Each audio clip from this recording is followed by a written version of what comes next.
Então, bom dia. Hoje é a aula do dia 14.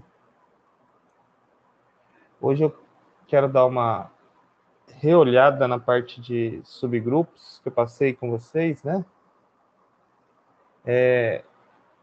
Então, vou compartilhar minha tela e pergunto se vocês estão vendo.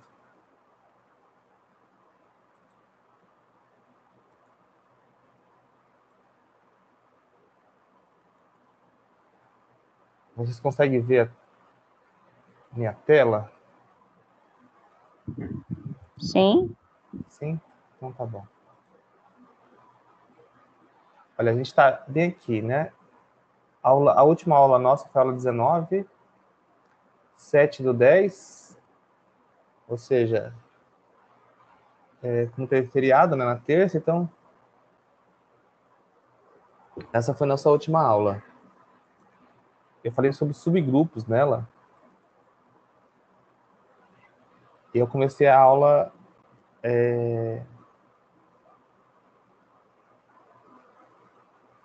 definindo, falando sobre o elemento inverso, né? De um grupo, ele é único. Eu depois defini aqui que é um subgrupo. Seja G um grupo, dizemos que um subconjunto não vazio H é um subgrupo de G. Se H munido da operação estrela aqui de G, tem estrutura de grupo. Falei aqui que, em outras palavras, né, um H é subgrupo de G se ele é fechado na operação. Em H existe um elemento neutro e também em H existe um inverso para cada elemento. E ele é único, né? Depois demonstrei que o elemento neutro é único. O elemento neutro do subgrupo é o mesmo do elemento neutro do grupo. Na verdade,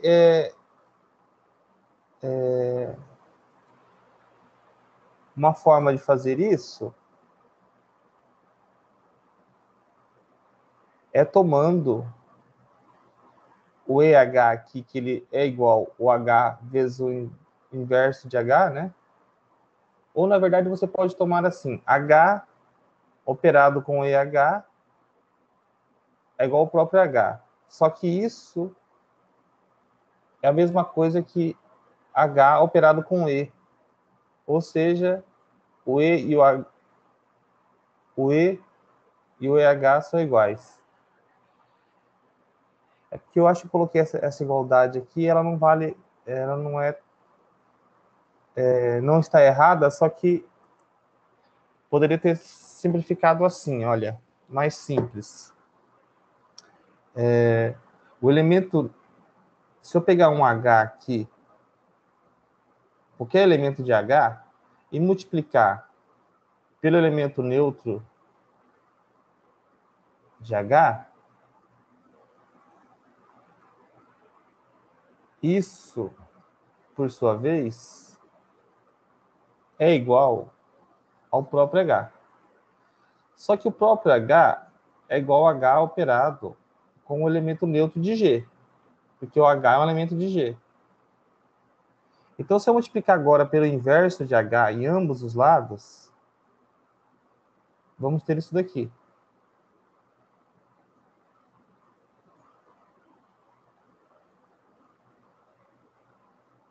Né? E aí eu posso usar a associatividade e ter isso. Opa!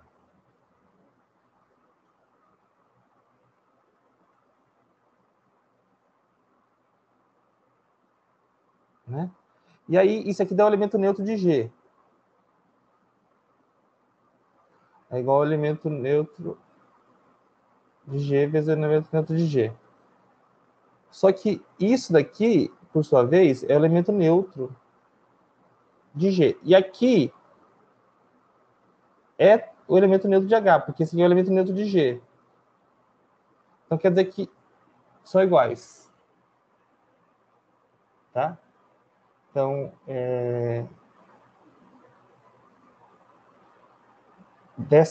isso me dá isso daqui, né? E eu tenho, consequentemente, a igualdade é o elemento neutro de H igual ao elemento neutro de G, tá? Eu tinha feito isso na aula passada, mas eu fiquei pensando, será que eu realmente fui correto em cada passo, né? Eu vou corrigir essa parte aqui e vou trocar essa aula com essa correção adequada, tá? Porque não é tão direto assim, não. Que isso aqui realmente acontece, né? Só que eu não sei se esse inverso aqui é o mesmo inverso lá em H, né? Então você tem que tomar um certo cuidado. Tá? Então, depois eu vou colocar essa correção nessa proposição 6 e troco essa aula com vocês, tá?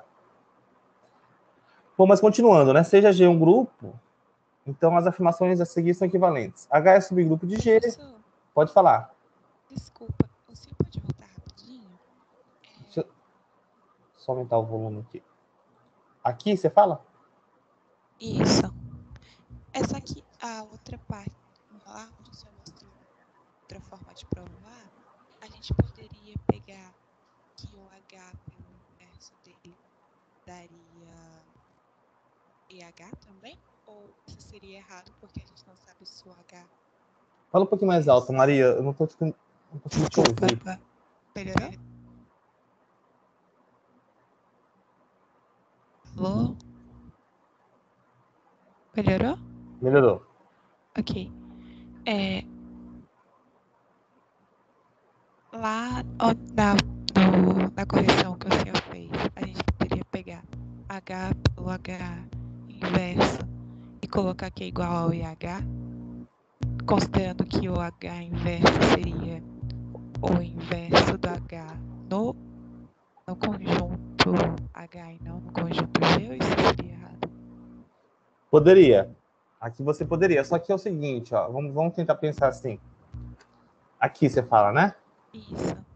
Você pegou aqui H operado com o inverso, só que esse aqui pensando no inverso de H em H, né? Isso aqui tá dando EH. Só que é o seguinte.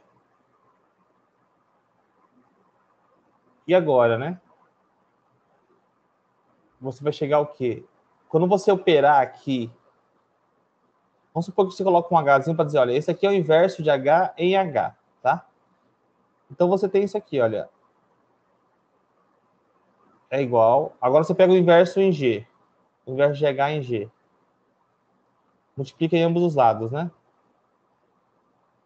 Quando você multiplicar esse por esse aqui vai dar E operado com... E aqui ficou H menos 1 operado com EH. Aqui você sabe que vai dar isso, porque esse elemento aqui pertence a H. E aqui ia ficar assim.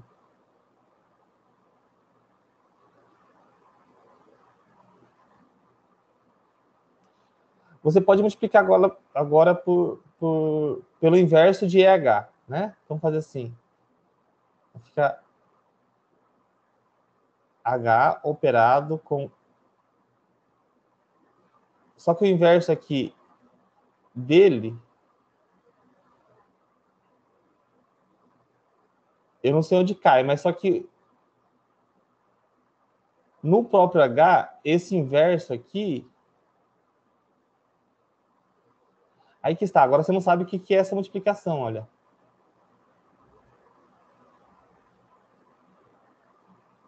Entendi, complicaria muito mais. Complicaria um pouquinho a vida aqui, porque você teria que usar novamente uma coisa que eu...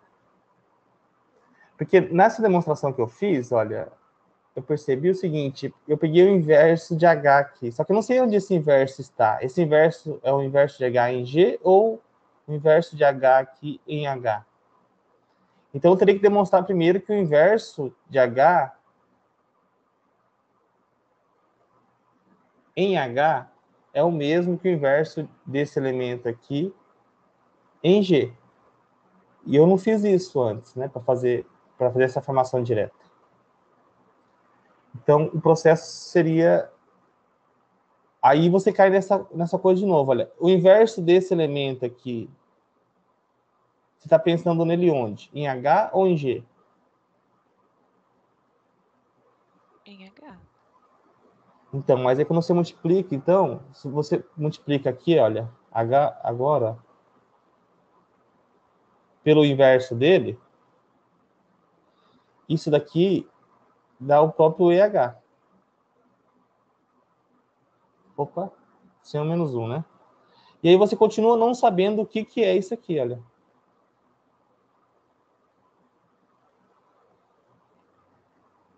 Então você cria uma dificuldade que é um pouquinho estranha. Então, para tentar fugir dessa coisa toda aqui, o interessante seria fazer isso, ó. H operado com o EH, eu sei que é o próprio H. Mas eu sei também que o H operado com o E, elemento neutro de G, também é H, porque o H é o elemento de G. E aí eu posso usar aqui, multiplicar pelo inverso de H em ambos os lados. Só que esse inverso agora é um elemento, é o inverso em G. Eu não sei se é o mesmo inverso que aparece em H. E aí sim você tem agora aqui você pode usar a associatividade, porque você está trabalhando em G. E também você poderia... está trabalhando em G, né? Porque esse elemento aqui é o inverso de H em G. Quando você opera um com o outro, dá E. E aqui também. Quando você está trabalhando em G, E operado com E é o próprio E, porque ele é elemento neutro. E E operado com EH é o próprio EH, porque ele é elemento neutro. Então, EH tem que ser igual a E. Tudo bem, Maria? Tudo, obrigada. Então, esse processo aqui eu vou jogar de novo naquela proposição e corrijo lá, para não ficar daquele jeito. Deixa eu só fazer um voltar aqui. Deixar aqui por enquanto. Tá? Então, essa proposição 6, eu vou reescrever a demonstração dela aqui, tá? Aí depois eu fiz o seguinte, olha, você pode demonstrar que... aí fica claro aqui, se o elemento neutro de G é igual ao elemento neutro de H, ou o elemento neutro de H é igual ao elemento neutro de G, o inverso que ocorre em H é o mesmo que ocorre em G. Então, você tá quando você opera H com o seu inverso em H, dá o elemento neutro em G, que é também o elemento neutro de H. Ou seja, esse é o mesmo inverso que você procurava lá em G. Então, o inverso também é um elemento de H. Tá? O mesmo inverso que ocorre em G. Por conta dessa unicidade que eu demonstrei bem no começo aqui, né? Olha, o elemento inverso é único. Então, é o mesmo que ocorre tanto no subgrupo quanto no grupo. Ok? Então, estamos aqui.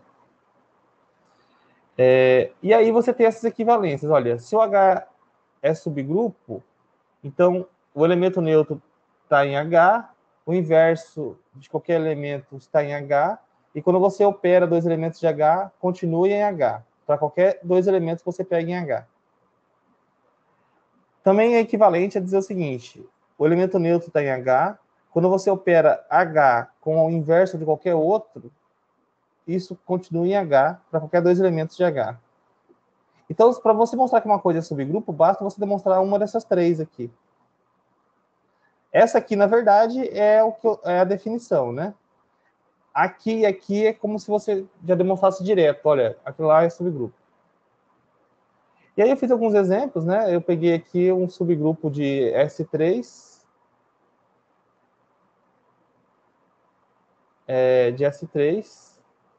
com 3 elementos. Até construí a tabela dele aqui, né?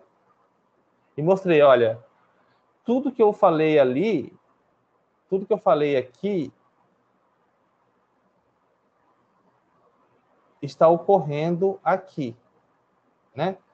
Cada elemento tem inverso, ou seja, por exemplo, quem é o inverso desse? O inverso desse aqui é esse aqui, porque quando eu opero um com o outro, olha, tá dando esse. Né? Então, H é um subgrupo de S3, e essa é a notação que a gente vai usar. Tá? E aí eu defini também, na aula passada, que a ordem de um subgrupo, de um grupo. Se ele for finito, a ordem será isso aqui. Tá? Quando o grupo é infinito, a gente só fala, olha, a ordem dele é infinita. A ordem do grupo é infinita. Porque aqui, eu estou falando de um grupo finito, então eu posso falar de quantidade de elementos. Quando o grupo é infinito, você simplesmente fala, olha, a ordem do grupo é infinita. E eu dei alguns exemplos aqui, né, de grupos com ordem acaba se multiplicando, né? Aí eu até falei que no B, né? Quando o grupo é infinito, dizemos que a ordem é infinita. E, deixa eu só lembrar por que eu fiz esses dois exemplos aqui. Eu acho que eu lembro por conta de uma questão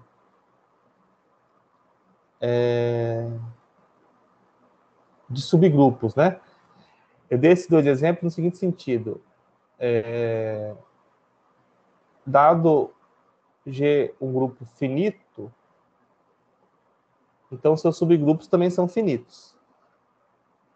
E dado G um grupo infinito, nem sempre os seus subgrupos são infinitos, né? Esse aqui era o exemplo. G igual a S3 cartesiano Z tem um subgrupo finito aqui.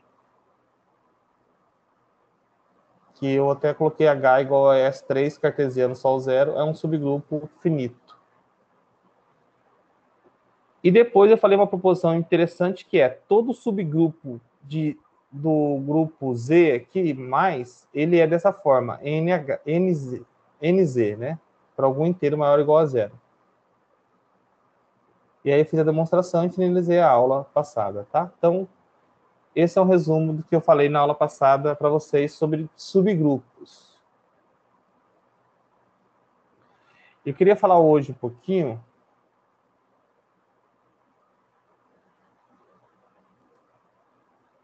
sobre uma questão importante, que é classes laterais. Eu quero ver se consigo demonstrar, fazer essa ideia de classes laterais e demonstrar o teorema de Lagrange. Então, hoje é a aula de álgebra 1.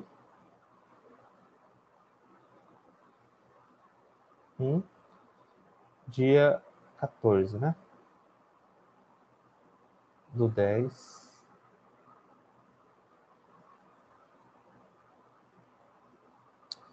Então, ok, eu quero falar hoje sobre classes laterais.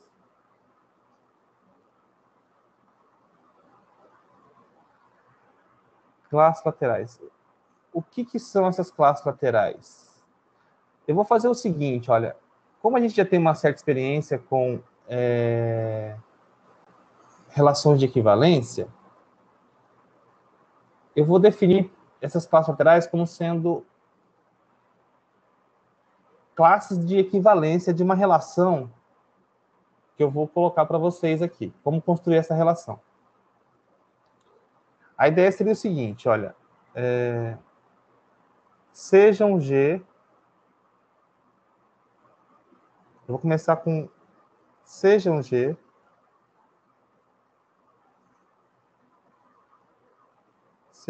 um grupo, e H um subgrupo de G.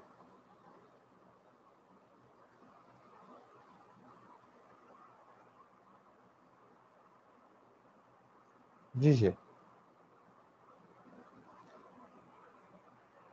Ou seja, né? H subgrupo de G. Então, dados dois elementos, na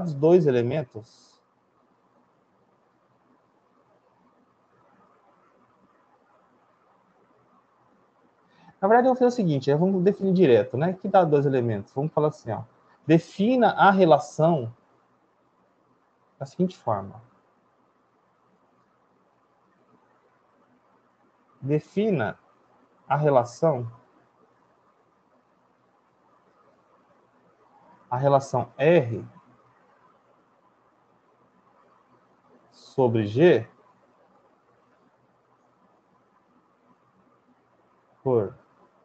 eu vou dizer que G está relacionado com H. Eu não vou usar esse símbolo R, não. Eu já vou usar aquele símbolo de equivalência que eu falei para vocês, né? Eu vou usar isso aqui. Defina a relação GH, C somente C, né? G operado com H menos 1. Não, vou fazer assim, ó. Se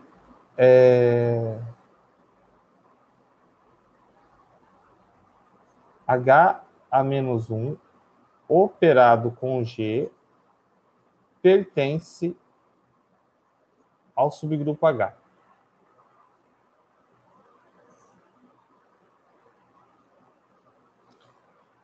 Para todos. Então, estou definindo essa relação aqui para todos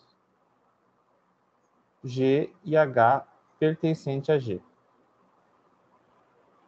O elementozinho H aqui, eu não estou falando que é o elemento de H do subgrupo, não. Só estou falando assim, olha, eu falo que o G está relacionado com H, se somente C, isso aqui acontece.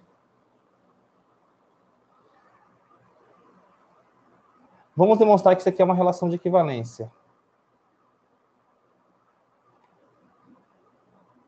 Tá? Então, a proposição 1, nossa, vou colocar com uma afirmação, tá? A afirmação 1 é o seguinte, a relação aqui é uma relação de equivalência.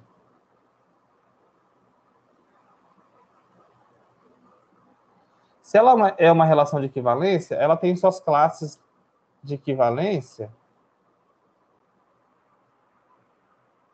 É uma relação de equivalência. E aí eu já consigo dizer que a união dessas classes, eu consigo colocar como sendo uma união disjunta dessas classes, e ela dá todo o G. Essa união. Então, eu quero saber quem são essas classes de equivalência. Então, a relação aqui é uma relação de equivalência.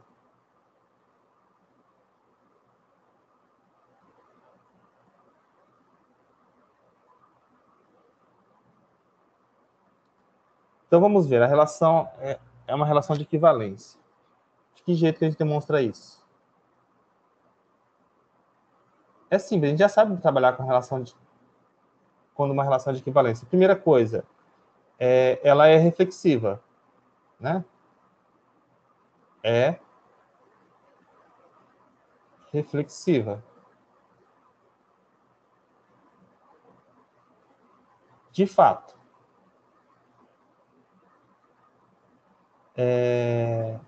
G a menos 1 operado com G, isso aqui é igual a E.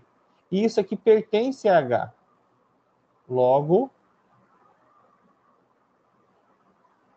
G está relacionado com G, qualquer G pertencente a G.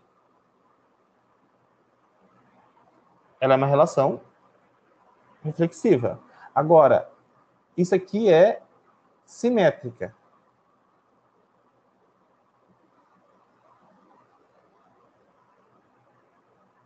De fato, se H-1 operado com G pertence a H, então, o que é o inverso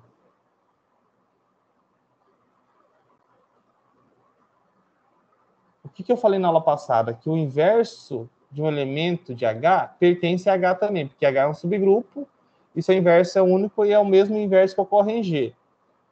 Mas o que seria o inverso disso? Isso aqui pertence a H. Só que esse inverso aqui,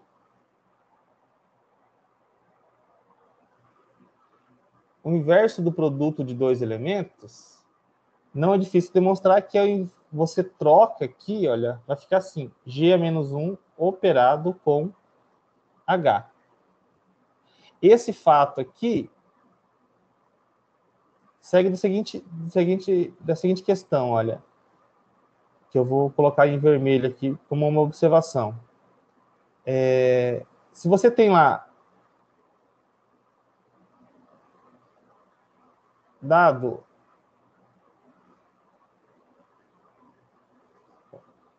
dados x e y pertencente a G, então, se você pega lá o inverso de x operado com y, isso, na verdade, é o inverso de y operado com o inverso de x. É fácil ver isso. Por quê? Porque quando você multiplica esse elemento por esse, dá um elemento neutro. E aí você consegue observar o seguinte, ó, como esse elemento vezes esse dá o elemento neutro de G, então ele tem que ser o inverso, porque o inverso é único. Então, tá aqui. Né? Por isso eu consigo falar, olha, o inverso disso aqui, que pertence a H, é igual a esse aqui. Né? O inverso, você pega o segundo, coloca aqui, inverte o produto, né? Inverte também os elementos, os fatores. Então, você inverte o produto, o G aparece em segundo, ele fica aqui o inverso de G na primeira parte, no primeiro fator, e o inverso desse é o próprio H, porque o inverso do inverso é o próprio elemento H. Tá aqui. Então, olha, H a menos 1 operado com G pertence a H. Implica que G a menos 1 operado com H também pertence a H. Logo,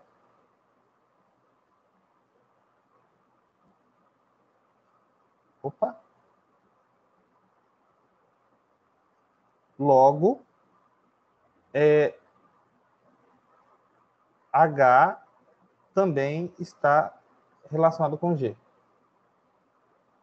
Né? Então, aqui eu peguei, olha, isso aqui eu estou dizendo que G está relacionado com H, né? E eu estou chegando que H está relacionado com G. Deixa eu só colocar aqui assim. Então, ela é simétrica. Agora, eu vou mostrar que é transitiva. A relação aqui é transitiva. Bom, então suponha, né? Suponha que G está relacionado com H e H está relacionado com K, onde G, H e K são elementos de G. Então, daí, por essa primeira relação, a gente tem o seguinte, que H menos 1 operado com G, e a segunda relação quer dizer o seguinte, que K menos 1 operado com H pertence a H.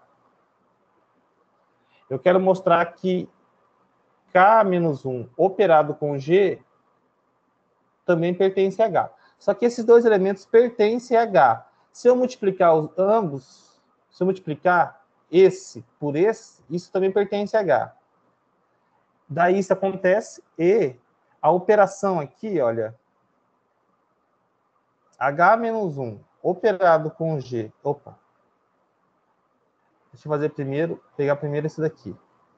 K menos 1 operado com H, que está operado, que eu vou operar agora com aquele ali, pertence a H. Só que o que é isso, na verdade? Vamos fazer uma uma volta aqui. Isso aqui, na verdade, é quando você opera. Vou colocar mais para o lado. Quando você opera um com o outro, você pode usar a associatividade aqui, né? Olha, fica assim, ó. K menos 1 operado com... Agora você passa para cá. H operado com H menos 1 operado com G. É isso daqui. Em outros termos, a gente pode escrever simplesmente aqui, olha. Isso aqui dá o elemento neutro. Então, só sobra quem? K a menos 1 operado com G pertence a H.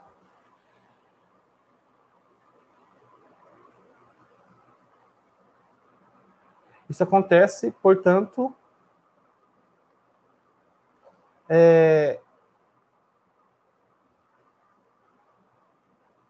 G se relaciona com K e isso é transitivo, né?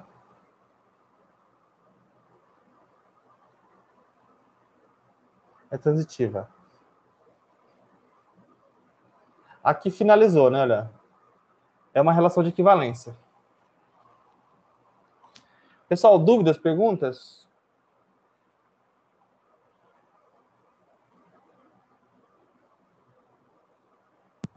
Tranquilo. Tranquilo? Então tá.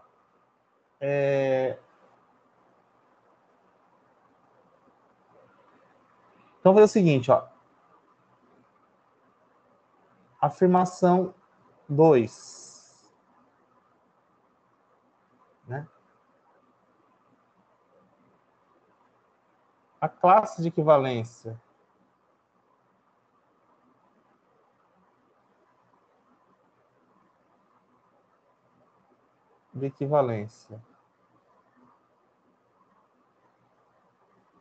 a qual G pertence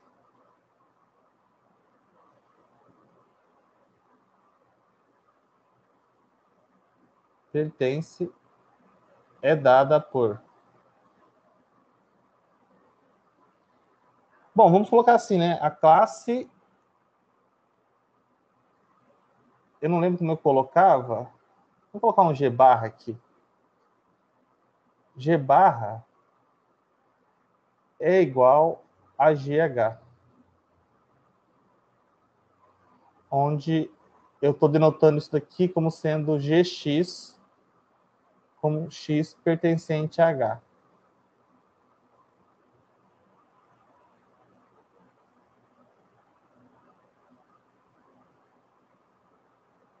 A classe a qual a classe de equivalência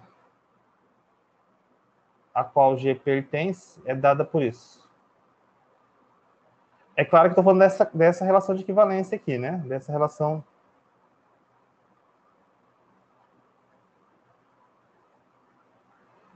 Então, vamos fazer demonstração disso.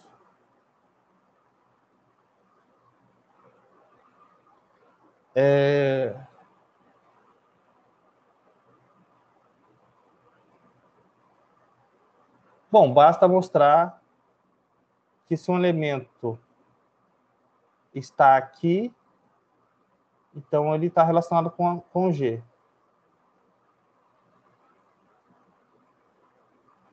Como que coloquei aqui? Deixa eu ver.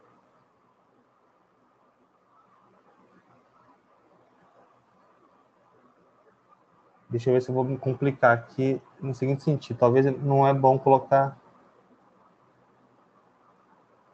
à direita. Eu vou colocar assim, na verdade, ó. HG. Porque senão na hora que for demonstrar me complica. Então eu vou colocar desse lado aqui, ó, XG. E aí vocês vão entender por quê.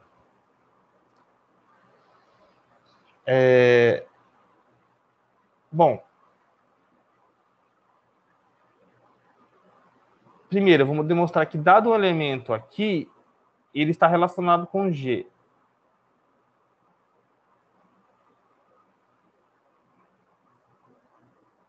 Deixa eu voltar aqui uma coisa. Espera aí. Como é que eu defini a relação?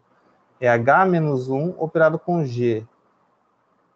Ah, não, então tá certo. É daquele lado mesmo. Deixa eu voltar aqui. Tá.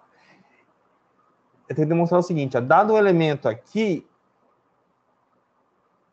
ele está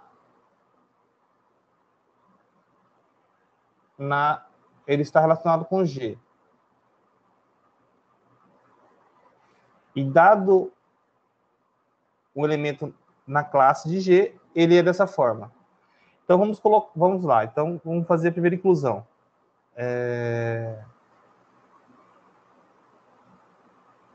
A primeira demonstração... Eu vou demonstrar primeiro isso daqui, ó.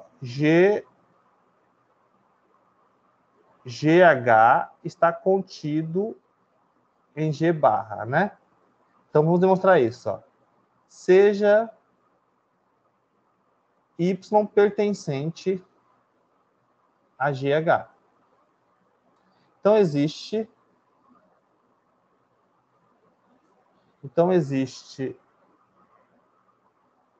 X pertencente a H, tal que Y é igual a GX.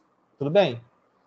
Porque se eu pegar um elemento daqui, ele é dessa forma, né? GX. Daí, o que é... Na verdade, eu vou pegar os... vou pegar Y mesmo.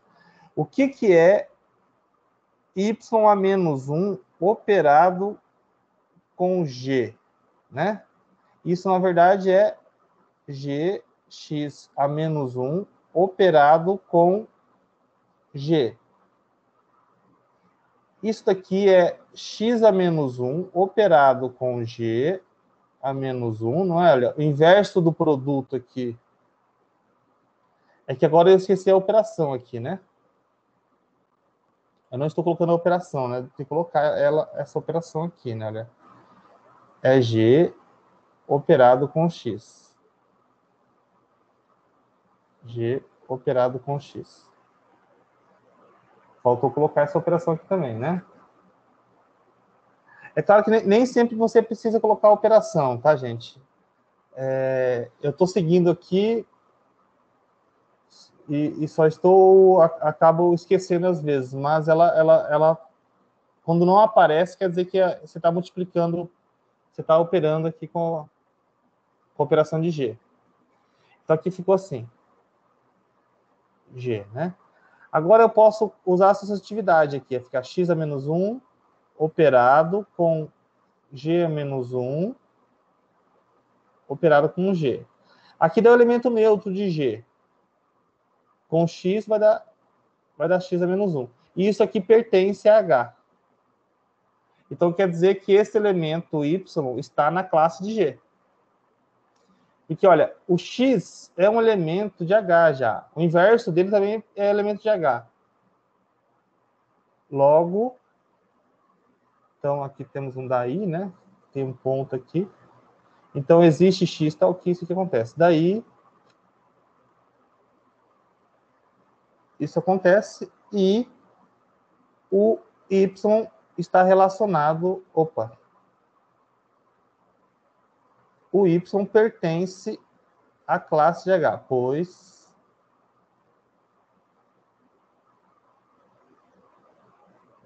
Né? Lembrando, né, que a classe aqui... essa classe aqui, né? Deixa eu só colocar aqui, gente, porque eu não escrevi, né? É bom escrever sempre para a gente lembrar.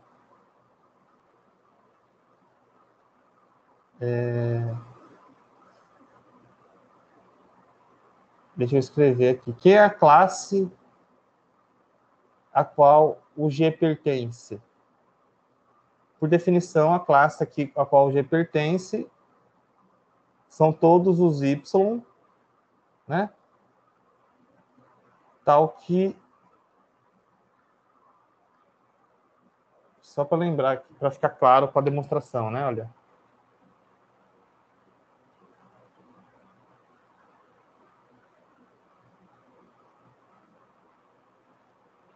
São todos os Y pertencentes a G.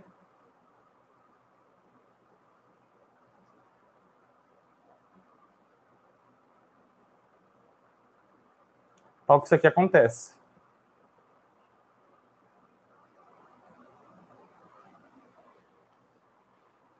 E aí está.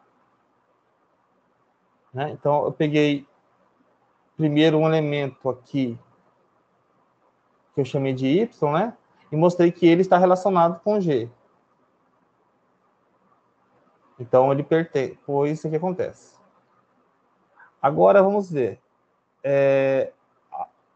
A outra inclusão. Eu vou mostrar que G barra está contido em GH. Então, tome Y pertencente a G barra. Quem que é G barra mesmo?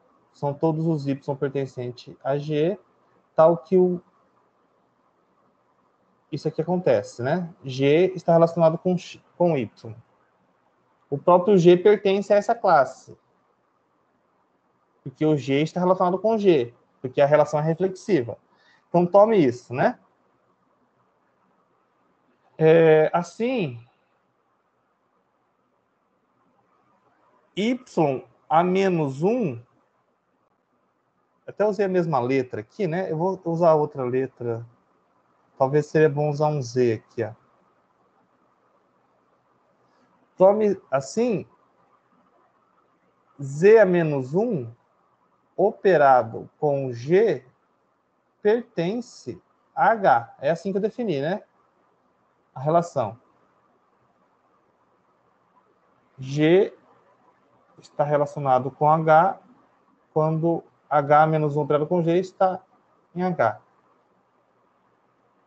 O G está relacionado com Z quando Z é menos 1 operado com G pertence a H.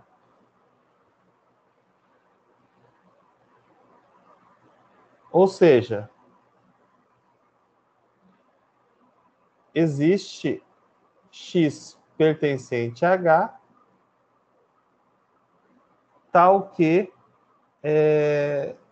Z a menos 1 G é igual a X.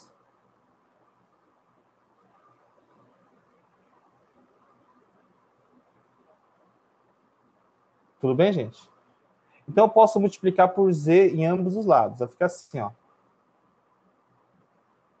Z operado com X. Vou fazer direto já, porque se eu opero com o Z aqui, isso aqui vai dar o elemento neutro, e aqui ficou o Z. Agora, eu posso multiplicar por X a menos 1 em ambos os lados.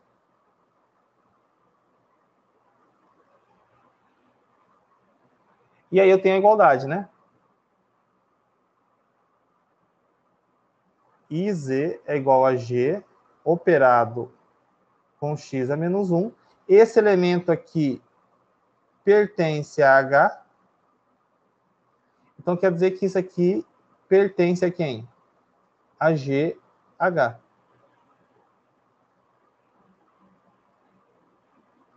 Concordam?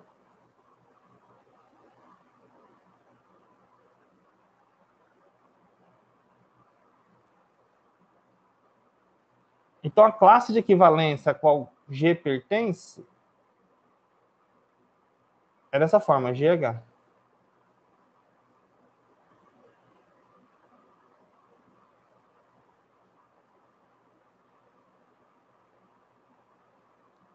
Tudo bem, pessoal? Sim. Então, afirmação 3.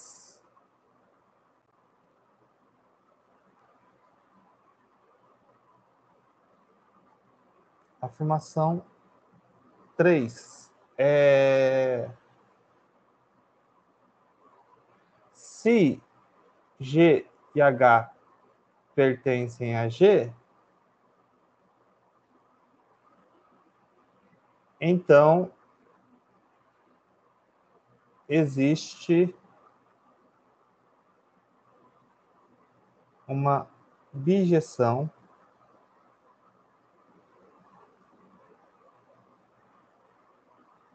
entre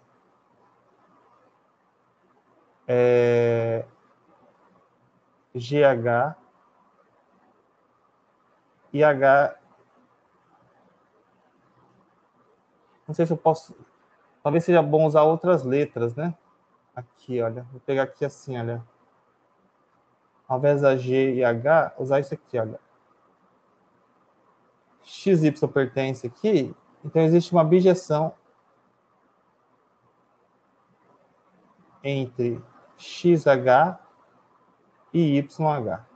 Duas classes laterais aqui, quaisquer. Se X e Y já pertencem à mesma classe, então essa bijeção já é evidente. Agora, se são classes diferentes, eu quero mostrar que elas são todas iguais, assim, em questão de elementos. Tem a mesma cardinalidade, porque elas podem ser também infinitas, né? Mas eu não... Então, demonstração. Basta definir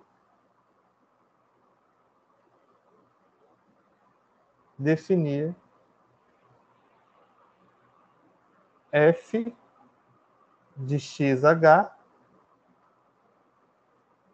em YH da seguinte maneira: você vai pegar x, um elementozinho de h, e vai jogar para o y um elementozinho de h.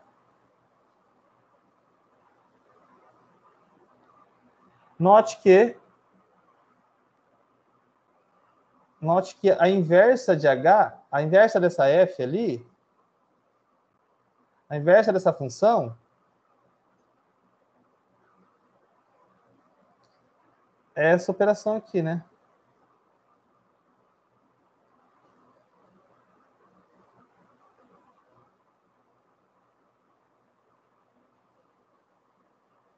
Claramente uma inversa da outra. Logo, ela é bijetora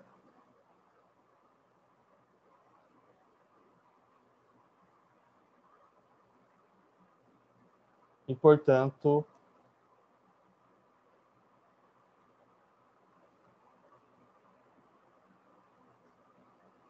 logo f é bijetora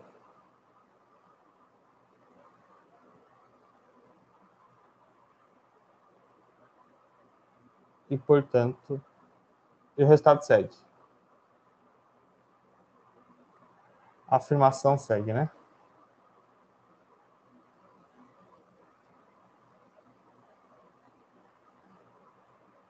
Então, acabou. Essa é a ideia.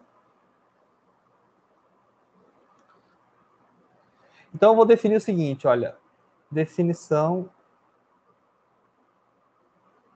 Definição é 4. Chamaremos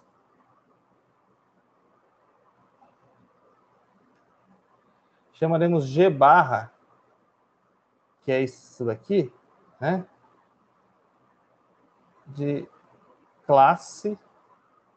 Deixa eu até escrever aqui. Classe lateral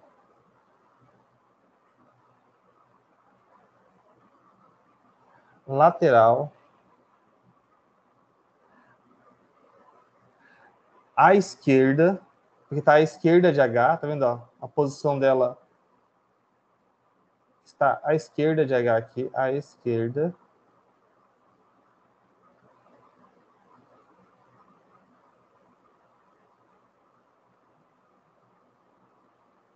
de a qual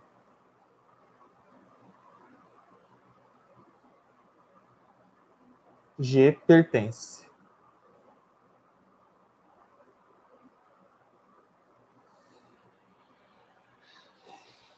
Então, isso aqui é classe lateral à esquerda de H.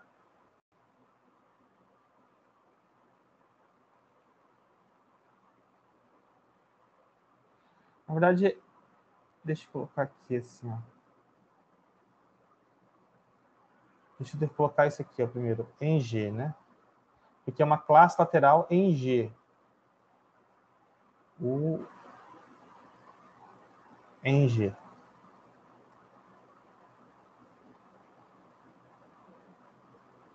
Fica mais reduzido o nome, né? Classe lateral à esquerda de H em G.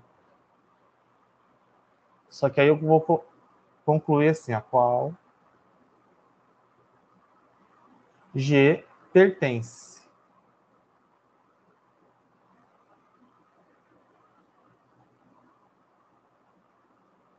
Então, pessoal, a gente consegue dizer o seguinte, que temos uma relação de equivalência,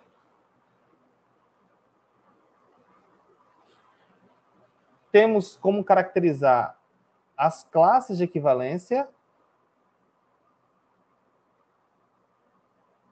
e, por fim, todas essas classes de equivalência possuem a mesma quantidade de elementos, ou seja, existe a mediação entre uma e outra. Note, agora só uma observação, né? Note que observação 5. Note que H é a classe de equivalência do elemento neutro, porque o elemento neutro pertence a H. Né? Porque isso aqui, na verdade, olha, deixa eu só ir fazendo essas equivalências. Ó. Note que H é igual a EH, pois esse conjunto aqui é EX com X pertencente a H, não é? Olha? Só que E operado com X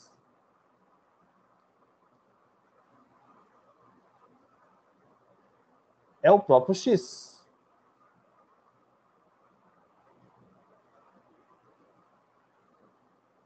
E esse conjunto aqui é o próprio H. Na verdade, gente, olha, se você pegar aqui um elemento fixo aqui de H,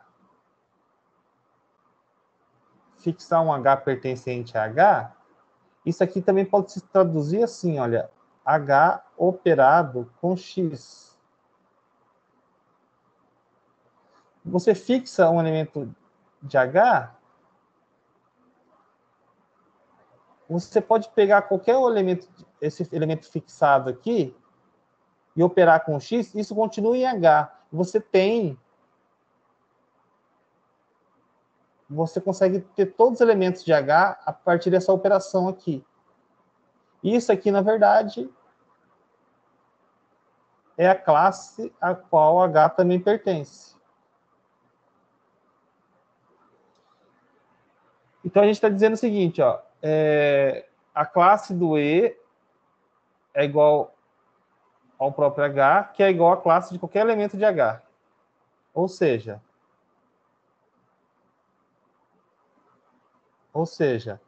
se você pegar H aqui, isso é a classe do E, que na verdade é a classe de qualquer elemento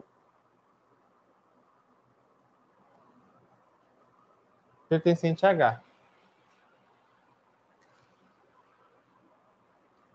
Né? Então, como eu mostrei que todas as classes laterais têm mesma cardinalidade, então todas elas são iguais à cardinalidade de H, do próprio subgrupo H aqui. Ok? Logo,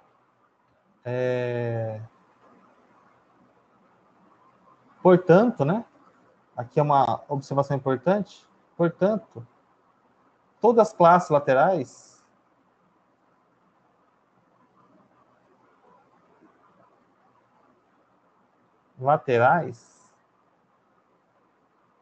possuem a mesma cardinalidade de H.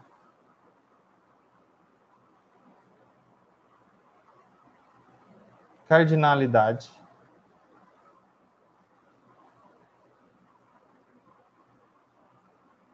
de H. Bom, parece que eu estou fazendo uma coisa bem complexa, mas na verdade não, né? Na verdade, a ideia é bem simples. Eu vou mostrar para vocês como isso não é tão complicado. De certo modo, olha, para você encontrar as classes laterais de um subgrupo, você tem que ver assim, se o grupo for finito, basta olhar quantas vezes o subgrupo pode caber no G. Exemplo,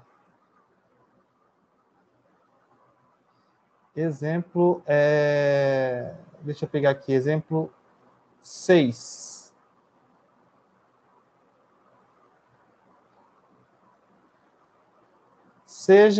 Vamos pegar aquele subgrupo H que a gente já tem com 3 elementos lá, do S3. 3, 3, lembra daquele subgrupo que eu fiz na aula passada? Ele é assim, né? 1, 2, 2, 3, 3, 1. E aí o outro elemento é 1, 3, 2, 1, 3, 2. Se eu não me engano, esse aqui, subgrupo, seja esse H, subgrupo de S3.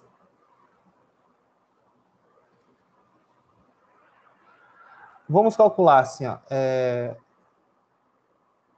Assim, se eu pegar qualquer elemento de H aqui, isso, pela observação passada, dá a própria classe do H. Mas se eu pegar um elemento fora de H, eu tenho uma nova classe. Então, assim, H é uma classe, a classe lateral, né? Eu posso falar o seguinte, ó, que se eu quiser encontrar a classe lateral do 1, 1, 2, 2, 3, 3, do elemento neutro, essa seria a classe 1, 1, 2, 2, 3, 3, quando eu opero com os elementos de H, né? A operação aqui, a composição, eu faço assim. Só que isso aqui é o próprio H, porque esse aqui é o elemento neutro, né? Esse aqui é o elemento neutro de G.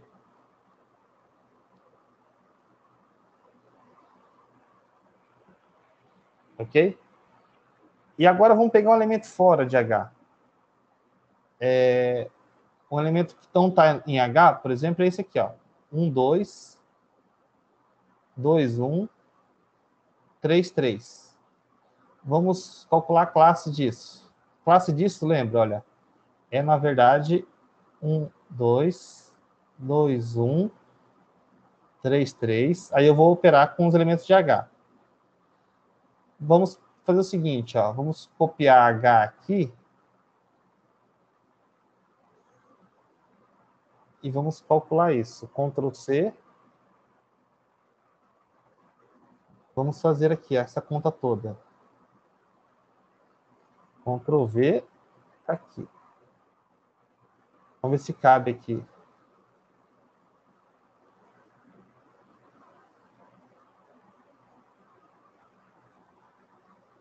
Eu vou pegar os elementos de H e vou compor por aquele elemento ali. Vou fazer a composição com esse elemento aqui.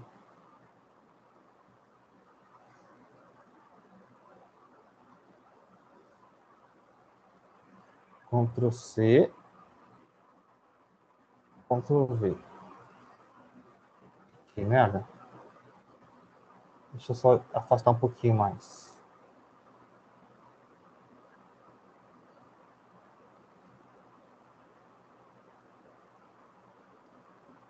Vou compor aqui. Agora eu vou pegar esse aqui também.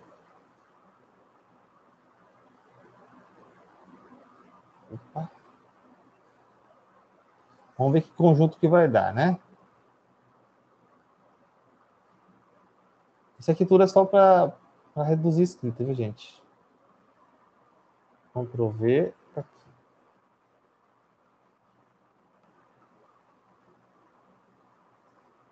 Ctrl V, né? De novo.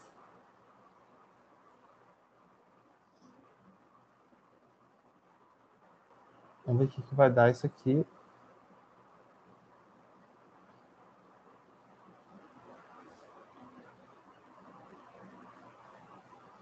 Vamos ver, ó. 1 levando 1. 1 levando 2 aqui. 1 levando 2. Depois 2 levando 2. 2 levando 1.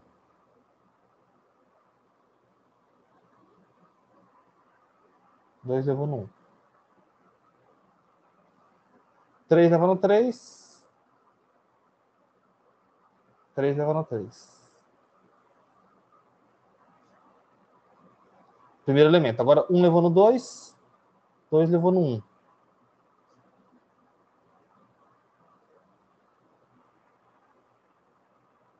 Né? 1 levando 2. 2 levando 1. Depois 2 levando 3. 3 levando 3. Então, 2 levando 3. 3 levando 1. E 1 levando 2. 3 levando 2. Agora esse aqui. Esse último. 1 levou no 3 e o 3 levou no 3. 1 levou no 3. Depois 2 levou no 1 e 1 levou no 2. 2 levou no 2. 3 levou no 2 e o 2 levou no 1. Fechou. Essa aqui é a classe a qual o elemento 1, 2, 2, 1, 3, 3 pertence, né? Note, gente, olha, aqui já deu todo o G, porque ó, os elementos de H são esses três aqui. Eles são diferentes, olha. Por quê? Porque as classes laterais são disjuntas. Porque são classes de equivalência, elas são disjuntas. Então, já consegui achar todas as classes, porque já deu todo o S3. Então, deu o próprio S3, né?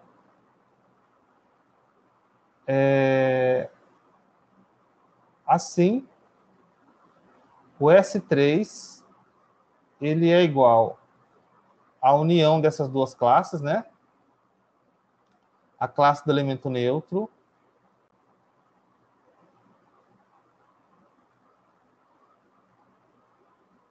união, eu vou colocar a união disjunta, né? Com a classe daquele elemento aqui. 1, 2, 2, 1, 3, 3, que é essa daqui. Que, na verdade, eu posso falar que é... Eu vou colocar assim, ó. O S3... Ou eu posso escrever de outra forma, né? O S3 é igual a classe lateral, é o próprio H, união com essa classe lateral aqui, ó. 1, 2, 2, 1, 3, 3, né?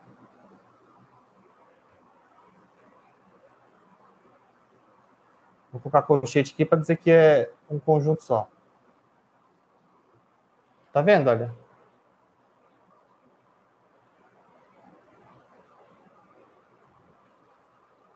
Então, tem um teorema que a gente pode chamar de teorema de Lagrange. Teorema... que é o teorema 7.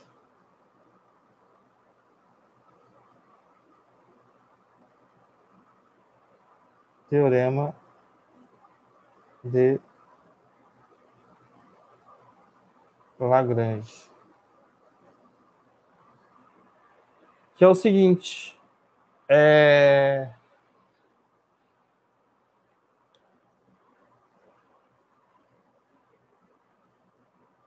Seja um G um grupo, um grupo finito e H subgrupo de G.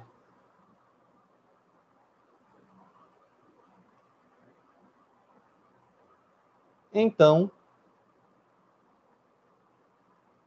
a ordem de H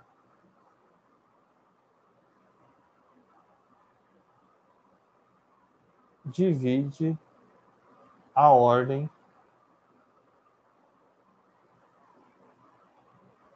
de G. Ou seja, a ordem de H divide a ordem de G.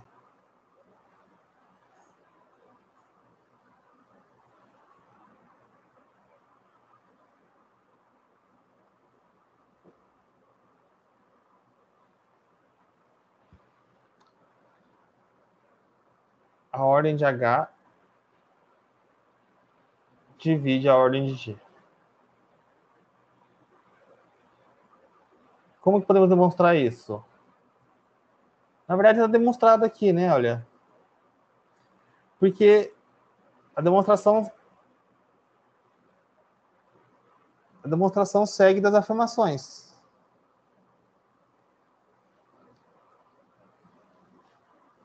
Segue das afirmações.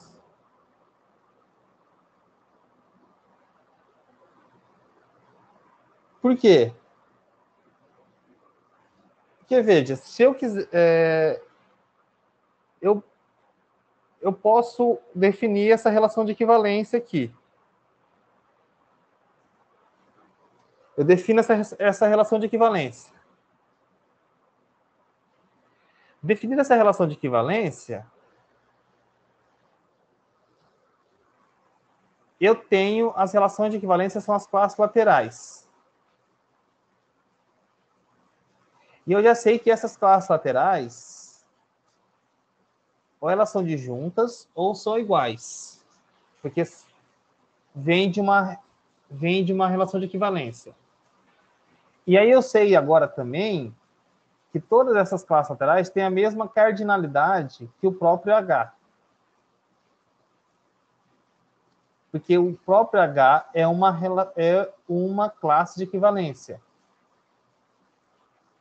Né? Até faltou um E operado com H aqui, né? O próprio H é uma relação de equivalência, é uma classe de equivalência. E todas elas têm a mesma cardinalidade, então quer dizer que todas elas têm cardinalidade de H. Logo, todas elas têm a mesma cardinalidade de H.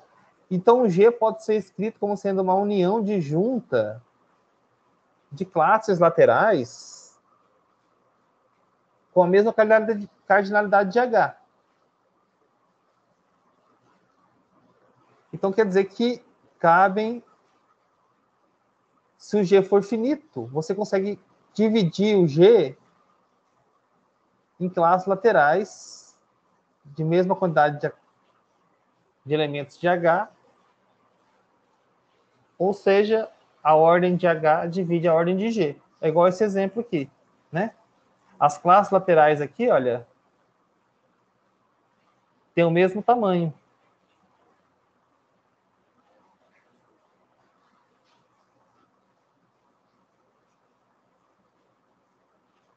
Então, gente, o que a gente demonstrou aqui nessa aula foi o seguinte, que um subgrupo de um grupo finito tem que dividir a ordem, não pode ser uma coisa assim, por exemplo, eu não posso ter se eu tenho um grupo de ordem 6, não existe um subgrupo de ordem 4. Porque senão,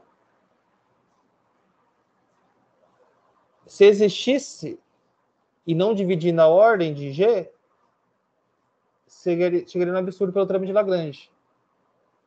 Porque tem que dividir a ordem de G. Vocês entenderam, pessoal, esse processo que eu fiz? Ou ficou meio obscuro?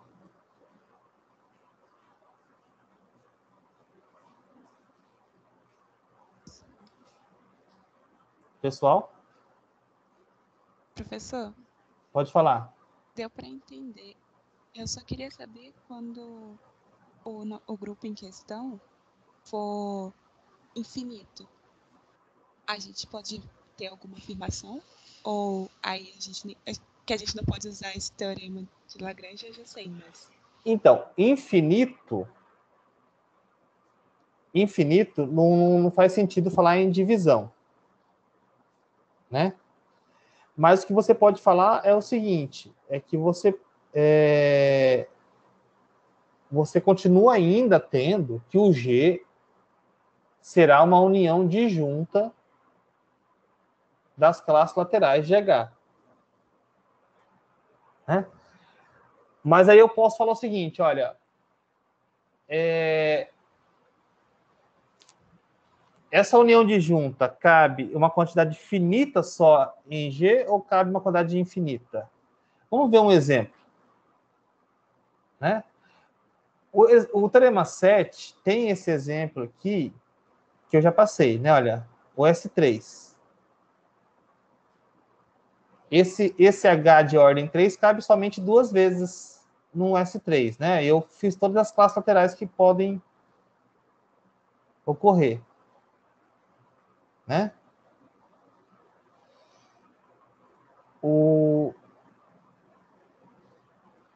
Olha um outro, vamos colocar um outro exemplo aqui, exemplo 8.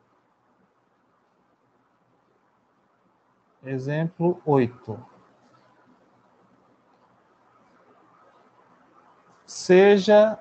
Sejam, né,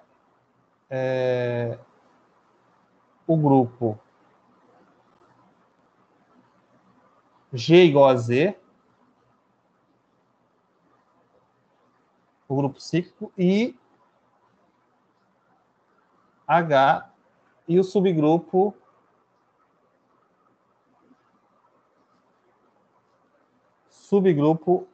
H igual a 3, vou colocar assim, 4Z. Lembra que os subgrupos do grupo cíclico, desse grupo dos inteiros, ele é dessa forma aqui? Lembra que eu demonstrei isso na aula passada? sim. Então, olha, esse subgrupo aqui só cabe 4 vezes em G.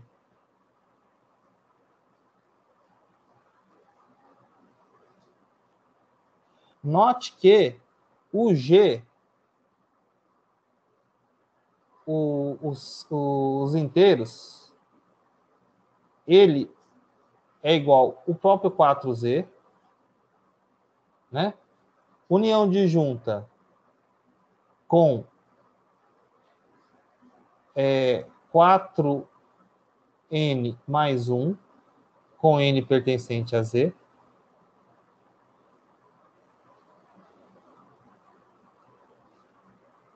Tudo bem? Aqui,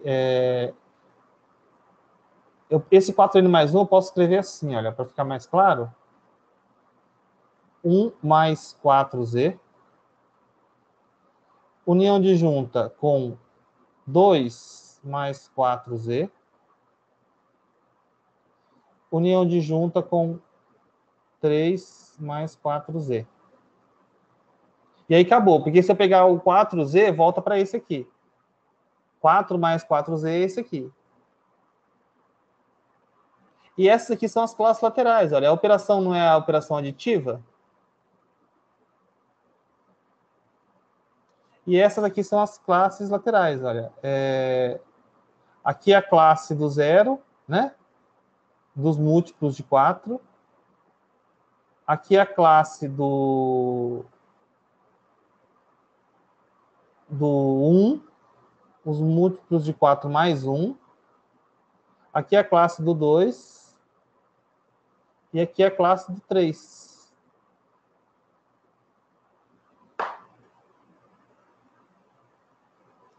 Que é, na verdade, o que? Olha, 0 operado com H, né? de uma outra forma, seria escrever assim, né? União 1 operado com H, união 2 operado com H, união... Eu só estou escrevendo bastante, gente, para a gente ver que a gente está usando notações diferentes, só que é a mesma coisa, né? Ou seja, né, o H só cabe 4 vezes nesse grupo infinito aqui. Mas se o H fosse finito, que é o elemento neutro, ele cabe infinitas vezes aqui. Então, mas ainda eu continuo dividindo o G por infinitas classes laterais de H. Dividindo, eu falo assim, colocando numa união de juntas, de mesma... É como se fosse uma divisão, né?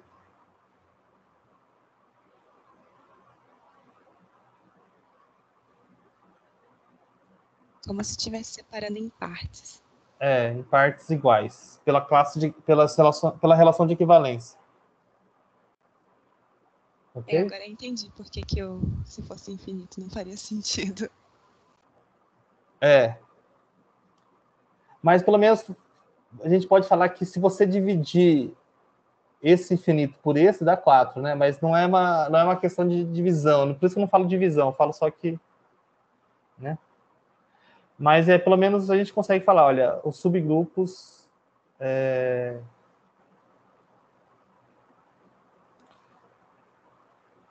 conseguem dividir a ordem do grupo, né? Na próxima aula, eu vou falar sobre... Na verdade, eu vou comentar isso agora, olha. Se a gente poderia ter feito tudo isso aqui com outra relação de equivalência. Com uma relação de equivalência ao contrário aqui, ó. G operado com H inverso. Eu vou até fazer um Ctrl+C aqui, olha.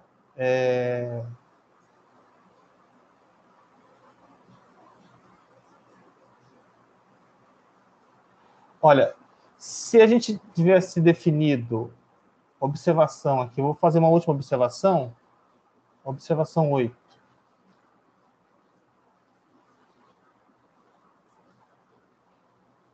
Nove.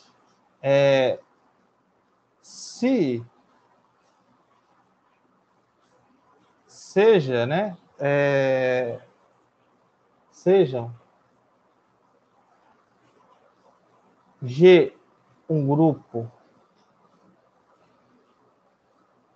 e H um subgrupo, grupo de G, então define a seguinte relação. Eu vou definir uma outra relação.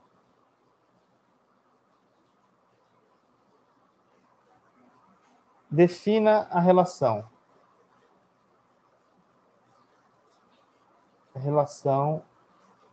Eu vou falar o mesmo motivo aqui, só que ela é diferente. Ó.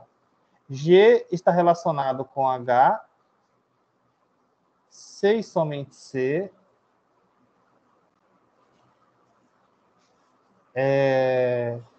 Eu não usei H-1 operado com G, agora eu vou usar G operado com H-1. Pertence a H. Para todos G e H pertencente a H. Né? O que a gente tem aqui? Primeira coisa, essa relação é relação de equivalência.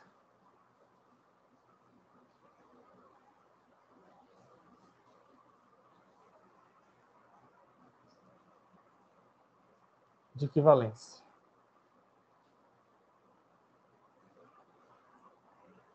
B, a classe lateral.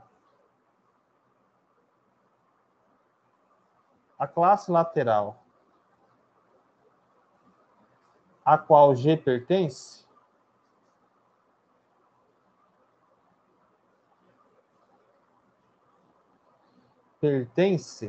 né?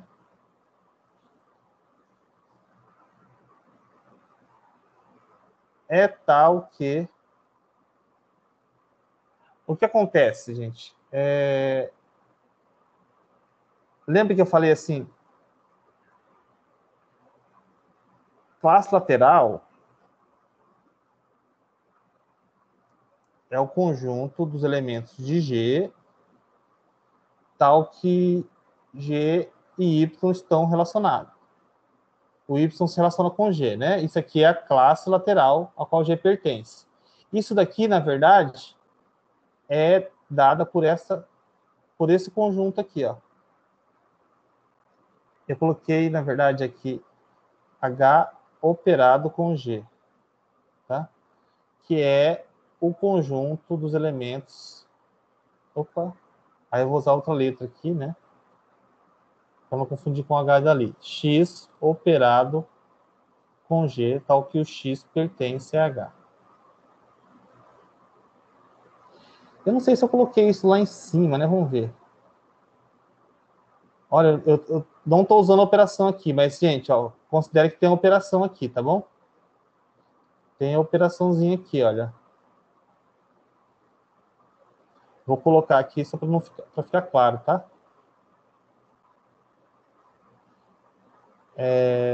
Aqui também tem.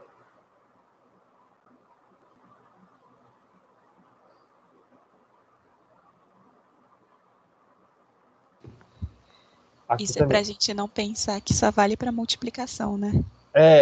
Exatamente. Tem outras. Ó, faltou aqui. Que tem uma operação, né? É porque, na verdade, depois a gente vai só trabalhar sem colocar a operação. Mas eu vou colocar. Hoje eu vou fazer assim ainda. Para vocês lembrarem disso mesmo. Que a operação pode variar também. Pode ser outras operações. Cadê? Onde eu defini a classe aqui? Cadê? Aqui também faltou, né?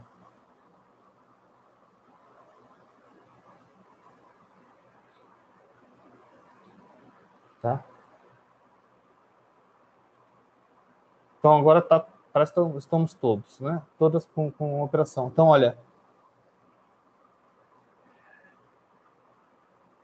Bom, aí depois que eu demonstrei C, a outra afirmação foi o seguinte, que vale essa coisa à esquerda, né? Eu falei o seguinte, que todas as classes laterais... Qual que é a terceira afirmação aqui? Que era...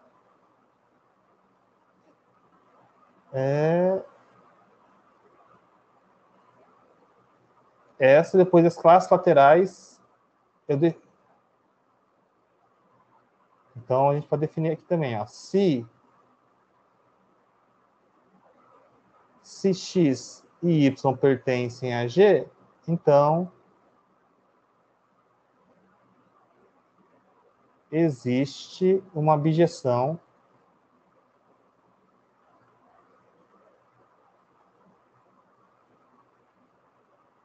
entre H operado com X e H operado com Y. Então, tem uma abjeção entre essas duas classes laterais aqui. Né? Se a gente definir aqui, eu vou colocar uma definição. Definição. Como é que eu chamei lá? Na definição da classe lateral à esquerda? Chamaremos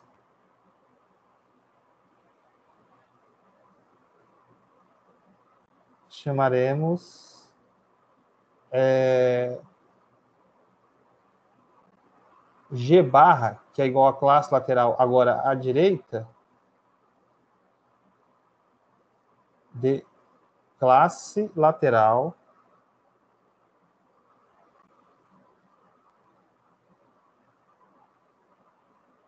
à direita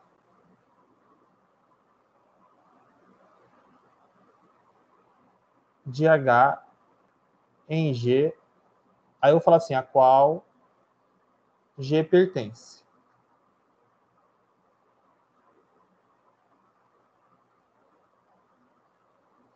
Então, temos essa definição também para a classe lateral direita. A, B, C, D, E. Essa classe aqui é a classe ao qual o E pertence, né, que é a classe do E, que também é a classe de todo H, qualquer que seja H pertencente a H. Né? Então, o H é a classe lateral também do E. Então, todas as classes laterais à direita de H em G também têm a mesma cardinalidade.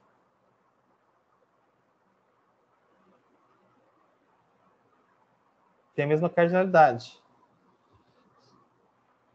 E aí você tem o seguinte, olha,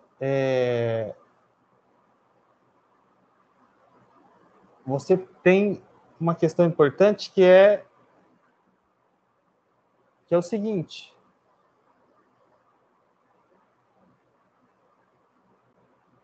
Você poderia ter demonstrado o teorema de Lagrange usando essas classes laterais à direita. E aí fica a pergunta, mas elas têm a mesma cardinalidade de H, né? Então elas têm a mesma cardinalidade das classes laterais à esquerda também. Então a gente consegue definir uma coisa aqui que eu vou falar de índice, definição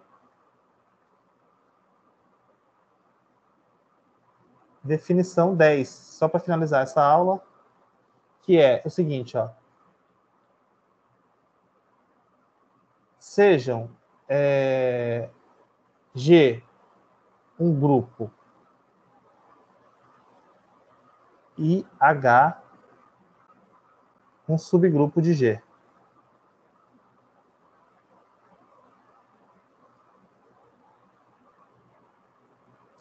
Definimos o índice, né? Eu vou separar, não vou separar a palavra, não. O índice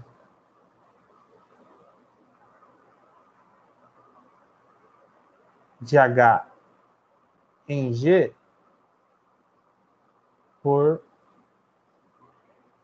o índice de H em G, que eu vou colocar assim, G índice H é igual a cardinalidade do conjunto das classes laterais, tanto à direita quanto à esquerda de G.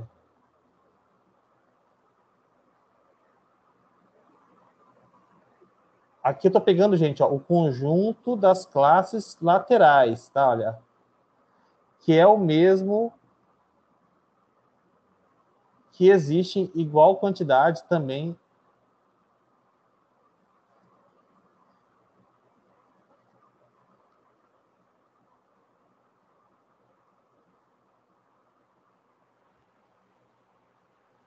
O índice está bem definido como sendo isso aqui poderia ser infinito, né? Esse índice aqui pode ser infinito.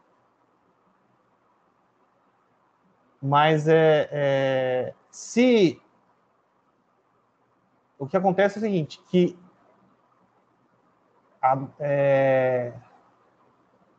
você divide o G aqui na mesma cardinalidade, tanto por classes laterais à esquerda quanto classes laterais à direita. Então, isso aqui é o conjunto das classes laterais, não confunda com outra coisa, olha. Você está pegando um conjunto de conjuntos aqui, tá? Então, eu posso retraduzir o teorema de Lagrange da seguinte forma. Observação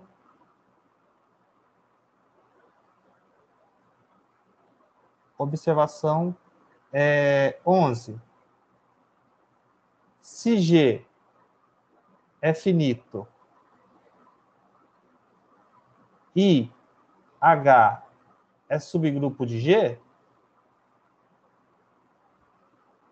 então o que é a ordem de G? A ordem de G é igual à ordem de H vezes o seu índice.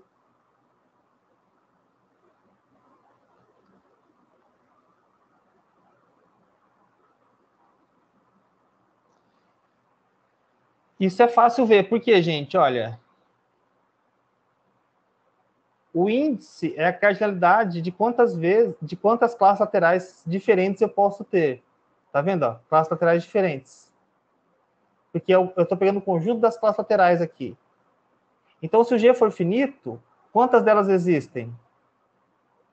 Existem nesse índice aqui. Mas todas elas têm a mesma cardinalidade de H. Então, quer dizer que esse vezes esse dá a própria ordem de G. Olha aquele exemplo do S3. Olha o exemplo 6 aqui, ó. O índice de o H não tem 3 elementos? Quem que é o índice de H aqui em S3? É 2, porque ele cabe 2 vezes aqui. Tá vendo, ó? O S3 é a união de 2 classes laterais. Estão aqui. Então, esse é o índice a qual, né? Então, no exemplo 6,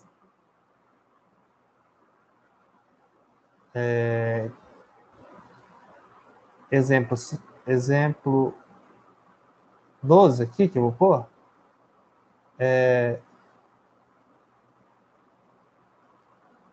no exemplo 6, temos... Vixe, fechou.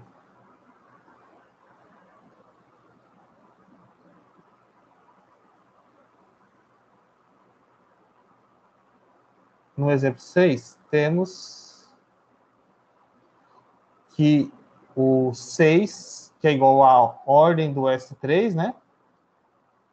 Isso é igual à ordem de H vezes o índice aqui. A ordem de H é 3 e esse índice é 2, né?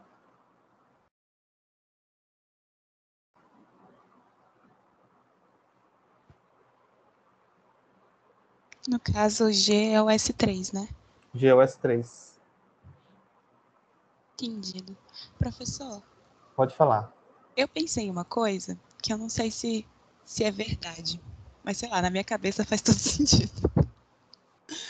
Sim. Que, no caso, se a gente pegar um grupo G que, além, né, de ser um grupo, ele for um grupo abeliano, aí ele vai ter como verdade, né, por hipótese, que ele também vai ser comutativo, certo? Sim. Aí, se isso for verdade, a gente pode dizer que as classes laterais são não só iguais em quantidade, mas também são iguaizinhas ou não?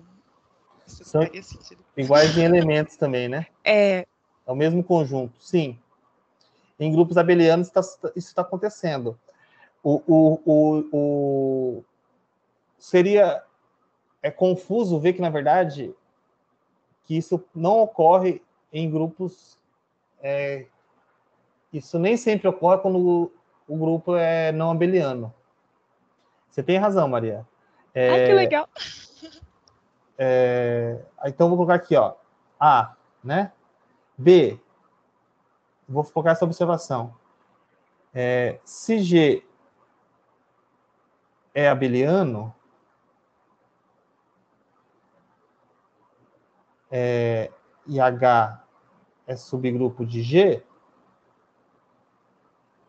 então, quando você pega aqui, ó, G operado com H, isso é igual a H operado com G, qualquer que seja G pertencente a G. Tudo bem? Então, essa é a afirmação que você acabou de fazer, e ela é verdade. Porque você só vai, né, trocar a ordem aqui. Uhum. Agora, se ele não for abeliano, tem exemplos que não acontece, ó. Se você pegar agora, assim, esse subgrupo aqui de S3, 1, 2, 2, 3, 3. Você pegar esse outro elemento aqui, ó. 1, 2, 3. Opa, 3. 2, 1, 3, 3.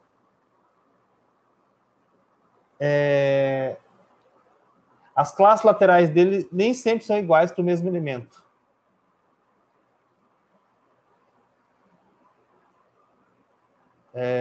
Mostre que... Então, se isso aqui acontece, mostre que...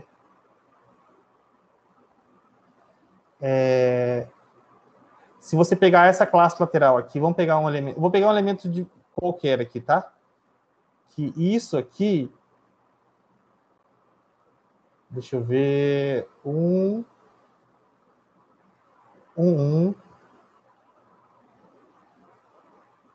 2, 3, 3, 1, H é diferente disso daqui.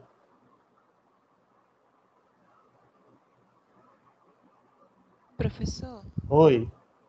faz o elemento, sabe, o 3 e pro 2, porque senão vai... Ah, tá no... eu errei aqui, né? Exatamente. Obrigado, Maria. Aqui, 2. Mostre isso. Você vai ter que calcular esse conjunto. Esse conjunto aqui tem 2 elementos, né? Olha. Esse composto com esse dele mesmo, só que esse composto com esse é diferente desse composto com esse. Porque, olha, 1 leva no 2, 2 leva no 3. Então, 1 já está levando no 3. Agora vamos ver, olha.